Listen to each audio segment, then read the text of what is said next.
Hi, it's Warren. Here's some more online-only stuff. I hope you enjoy it, and check out our site, whatthefuture.tv.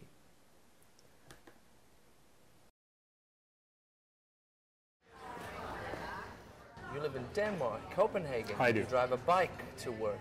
I never owned a car.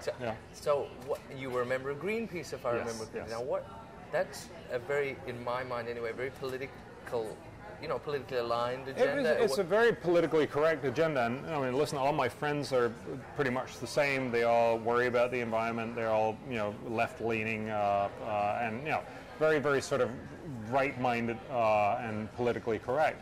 Some of them don't talk that much to me anymore. But honestly, I think the fundamental point here is this is not a discussion about goodwill.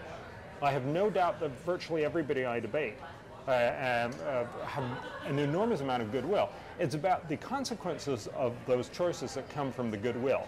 And if those choices are actually spending a lot of money and doing fairly little good, I'm not sure we've done all that much great. So at the end of the day, this is a debate about what works and what doesn't. People get pretty angry, and I'm sort of thinking, well, hang on, why is that happening?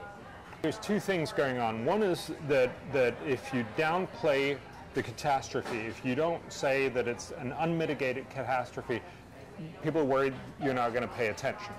Now, I understand that sort of from the campaigning point of view. You need to make it the biggest problem ever, because that's the only way you're going to get people's attention. But in some way, you're trivializing every problem by saying everything has to be the biggest problem ever. And you're also making it very, very hard for us to make good and sound judgment, because everything becomes a panic. You have to mobilize panic, and then you have to make decisions, but we don't make good decisions in panicky modes. And it's not what they're doing then.